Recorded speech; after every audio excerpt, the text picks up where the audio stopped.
Você gostaria de responder? O civil, não apenas com a tradição democrática da Venezuela, é o diálogo. Sem dúvida, é o diálogo.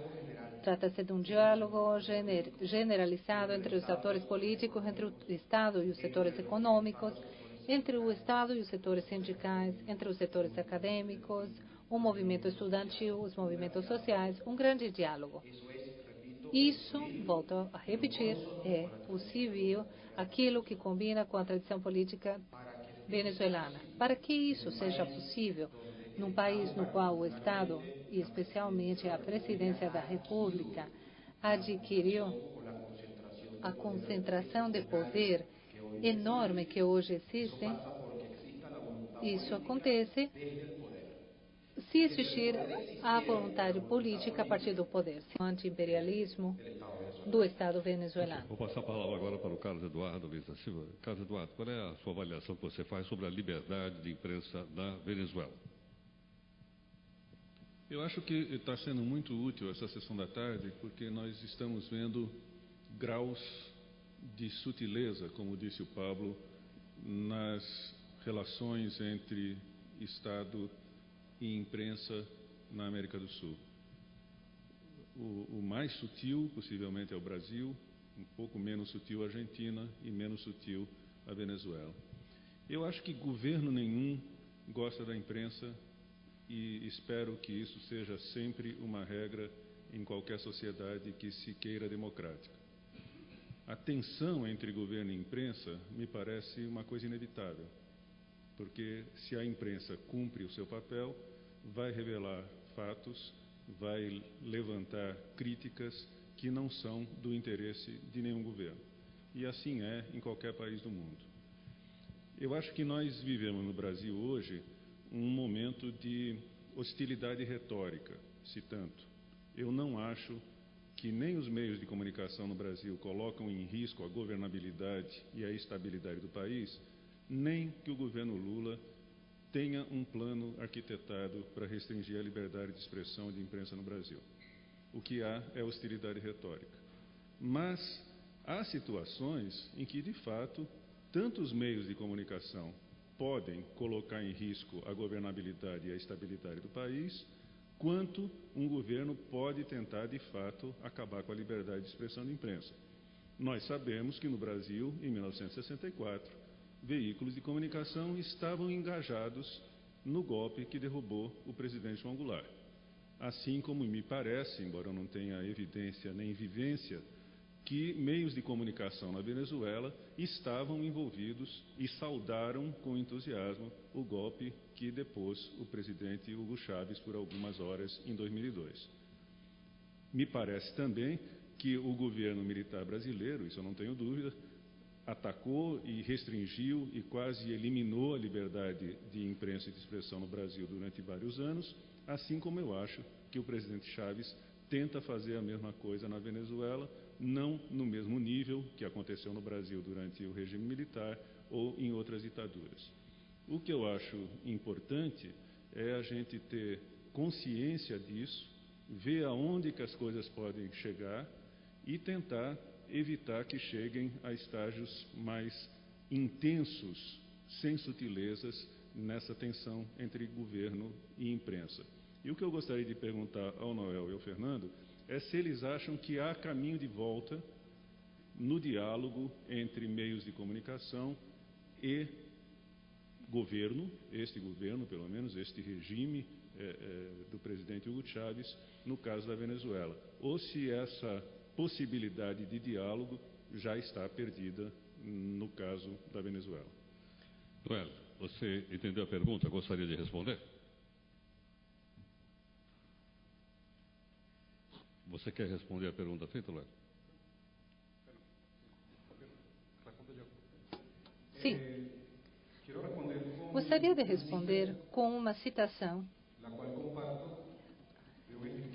de um escritor venezuelano chamado Benito Garcia, que diz assim: essa citação com certeza pode propor uma questão que eu compartilho e poderia responder a pergunta.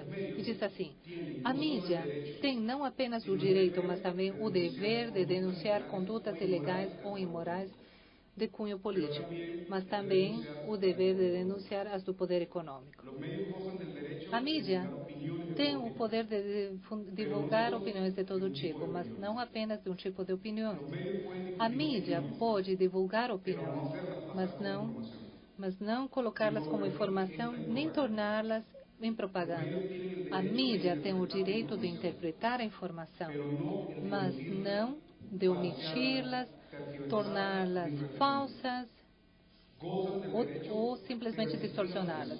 Eles têm o direito de resistir à censura, mas não para substituí-la por outra censura própria imposta por pequenos grupos de proprietários.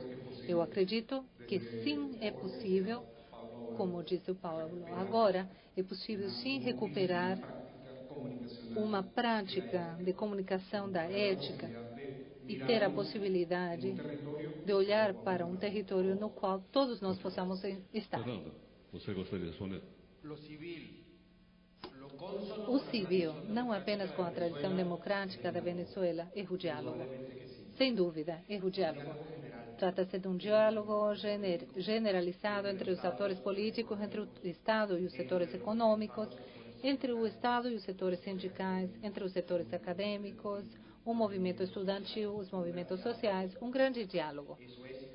Isso, volto a repetir, é o civil, aquilo que combina com a tradição política venezuelana. Para que isso seja possível, num país no qual o Estado, e especialmente a presidência da República, adquiriu a concentração de poder enorme que hoje existe, isso acontece se existir a vontade política a partir do poder. Se existisse essa vontade política para um grande diálogo nacional, eu, particularmente, não teria dúvida de que isso sim seria possível. No entanto, os sinais, as manifestações, as reiterações que a partir do poder acontecem a respeito disso estão totalmente afastadas desse cenário.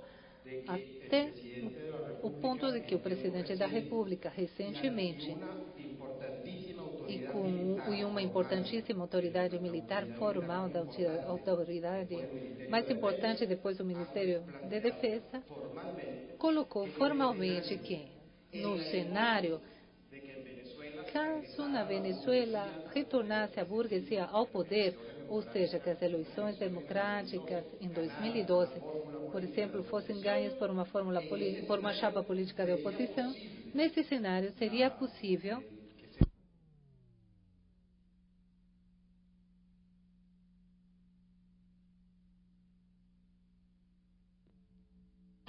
nacional y un alzamiento militar, lo que equivale a un llamamiento preventivo. Aconteceria um chamado preventivo a uma derrocada eventual. Tomara, falamos todos nós, praticamente na Venezuela, de que esse tipo de postura, que esse tipo de manifestação, de reiteração fosse superada e fosse substituída por um chamado para o diálogo, para a conversa séria, analítica, direta dos problemas. Mas, torno a repetir, num país com a concentração de poder que foi alcançada na Venezuela, isso depende fundamentalmente, por não dizer assim, totalmente, da vontade política do poder. Nós tivemos uma pequena interrupção por falta de energia, mas voltamos imediatamente, estamos regularmente no ar. Vou passar a palavra agora para o Humberto. Heródoto, eu me lembro, em abril de 2002, quando houve a fracassada tentativa de golpe contra o presidente Chávez, nós estávamos no Valor tentando entender o que estava acontecendo, a situação era muito confusa, e eu conversei por telefone com um diplomata europeu que estava lá, e ele me disse: olha, vocês, o que está acontecendo aqui, Caracas se parece um pouco o Rio de Janeiro, há um centro cercado de morros, onde mora a parte mais pobre da população, e o morro baixou em defesa do presidente Chávez. Essa foi a expressão que usou, o morro baixou. Vocês não estão vendo isso porque as TVs não estão mostrando. Então, eu acho que sim, cabe à mídia, boa parte da mídia da Venezuela, uma reflexão muito grande, não sei se ela já foi feita, tenho a impressão que não, sobre a reação que ela teve à chegada ao poder do presidente Chávez. Se a sua atuação foi legítima no termos de criticar políticas com as quais ela não concordava, ou se houve simplesmente uma reação a um elemento estranho que chegava ao poder depois de 40 anos de uma divisão estável de poder no país. Posto isso, nada justifica a reação seguinte do presidente Chávez, que foi, primeiro, de criar sua própria estrutura de comunicação. O que é legítimo, o Estado ter um sistema de comunicação, nós estamos aqui numa TV pública, que exerce muito bem o seu papel. Só que a televisão do presidente Chávez acabou, essa estrutura do presidente Chávez acabou reproduzindo os vícios que ele mesmo atribuía à mídia privada, isso é, completamente partidária. Até brinco com as minhas, eu vejo a Telesur por dever de ofício, e eu brinco com as minhas, até as minhas filhas já identificam o padrão de cobertura. Primeiro falam bem da Venezuela, depois bem da Bolívia, depois bem do Equador, depois bem da Argentina, e começam a criticar a Colômbia e começam a criticar o Peru. São os governos com os quais o presidente Chávez tinha problemas, isso até alguns meses atrás, né? E, além disso, de criar sua própria estrutura, ele passou a ocupar, de diversos modos, como, por exemplo, cadeias de TVs, ocupar a mídia privada e solapá-la de vários modos, jurídico, econômico, de várias maneiras. Eu tenho testemunhos pessoais de colegas meus que tinham programas de rádio na Venezuela e que o governo coagiu os patrocinadores privados a deixarem, inclusive empresas multinacionais, a pararem de anunciar. Então, é uma situação realmente complexa. No caso da Argentina, o Pablo diz que ele não acha que há risco à liberdade de imprensa. Acho que na Venezuela não há dúvida, realmente há risco à liberdade de imprensa.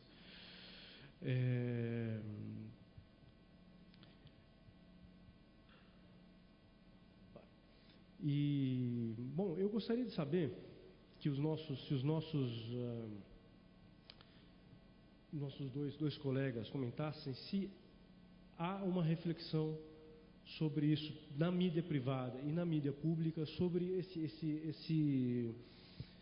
esse partidarismo extremo dos dois lados, que, como o Carlos falou, impede o diálogo praticamente no país.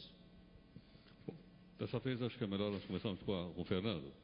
Nós gostaríamos, então, que você respondesse a pergunta feita pelo Humberto. Acredito que o debate sobre a qualidade e a função da mídia na Venezuela é um debate absolutamente necessário e indispensável, indubitavelmente. E deve ser um debate não apenas de reflexão, mas também autocrítico. Estou plenamente de acordo. E ainda acredito que existem muitos setores, como a academia e setores midiáticos, dentro dos próprios meios de comunicação, os de maior porte, os de médio porte, ou pequeno, porque existem meios de vários portes, apesar da redução que houve nos últimos tempos. E, sem dúvida nenhuma, é um debate necessário, indispensável. Agora, o debate sobre a qualidade dos meios independentes depende de que existam esses meios independentes. E a existência de meios independentes é, neste momento, o tema central. A liberdade de expressão é a soma de duas coisas. Uma condição necessária é que exista uma polêmica pública saudável, intensa e plural. Sim, logicamente, mas também existe uma condição suficiente. E é que a existência dessa polêmica pública não gere, por parte do Estado, um regime de ameaças e sanções, de punições daqueles que participam dela. Uma coisa é que exista uma pluralidade de meios que não são estatais, mas que por medo, por intimidação, por efeitos de autocensura, passem a ser meios que não podem realmente serem avaliados como críticos e independentes. E outra coisa é que exista realmente um conjunto importante e vigoroso de meios independentes. A independência de meios na Venezuela atualmente continua, permanece, porque estão se opondo a esse regime de ameaças e punições que está sendo construído desde o Estado nos últimos anos e que teve uma eficácia relativamente importante em alguns setores. E por isso, repito, sim, concordo, principalmente em meios importantes, acontece esse debate sobre a qualidade e a necessidade de reflexão e autocrítica dos meios independentes da Venezuela. No entanto, mais importante do que esse debate é a própria existência dos meios independentes. Por favor, Noé, sua consideração final. Eu concordo com o Fernando sobre a existência de meios independentes. Podem acreditar, e também concordo com o Fernando quando ele diz que para esse diálogo é necessário no nosso país a vontade política. Eu acredito que também é importante a vontade econômica.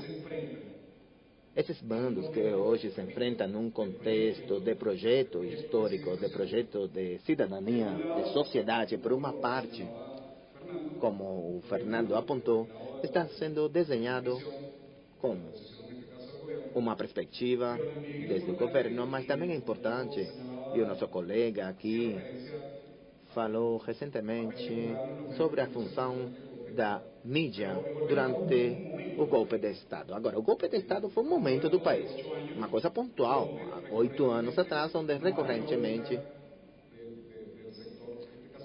não havia vontade da mídia para participar, para abrir esse diálogo. Então, concordamos nisso. No entanto, gostaria de dizer que o contexto político nos localiza numa luta simbólica, através de discursos, imagens. E apenas gostaria de mostrar muito rapidamente um slide sobre como não existe vontade econômica, que estou falando da mídia privada, para esse diálogo. É necessário, logicamente, a vontade política, mas também é necessária a outra vontade, porque o diálogo, logicamente, não dá para ser feito com apenas uma vontade. Vou mostrar apenas um exemplo de... Dá para projetar aqui na tela? É apenas um slide, por favor. De expressão desse outro discurso, dessa outra vontade. O presidente, o seu físico, seus traços físicos, é mestiço como a maioria de nós. É mestiço entre índio e afrodescendente. E esse tema, no contexto simbólico, foi usado pejorativamente. Estamos dizendo, então, que o presidente da República é chamado de macaco, de mono, em espanhol, e no dia seguinte, no dia depois da morte de Mono Jojoy, o guerrilheiro colombiano, a manchete do jornal El Nacional, que é isso que estou querendo mostrar aqui no slide, na versão digital e gráfica, diz: murió el mono y queda el mico. Morreu o macaco e restou o mico. Para os não venezuelanos pode parecer uma piada. Agora, nesse contexto, é disso que eu estou falando. Aqui está a manchete do jornal: murió el mono y queda el mico. Então dá para questionar o que significa isto em termos simbólicos. Agora, para responder à tua pergunta, sim, é necessário chegar a um acordo. É necessário que existam meios independentes. E, como disse o Brito, eu reitero aquela frase quando falamos do exercício da comunicação, do jornalismo, neste caso, nesse contexto, um contexto de equilíbrio, um contexto de ética e de responsabilidade, principalmente de responsabilidade social. Muito obrigado. Convidar todos, então, para o nosso seminário que continua amanhã. o seminário promovido aqui pela TV Cultura, de liberdade de imprensa, com a palestra de amanhã. A palestra de amanhã é a palestra do presidente Fernando Henrique Cardoso, que vai estar aqui. Quero dizer que o debate está transmitido ao vivo aqui pelo site da TV Cultura e também do terra.com, e tem aqui o apoio do Instituto Vladimir Herzog. Eu quero, em nome de todos, especialmente da produção aqui da TV Cultura, agradecer aos nossos debatedores, e em especial, então, a participação do Fernando Sanha e também do El Padilha, que peço uma salva de palmas, e muito obrigado a todos. Até amanhã.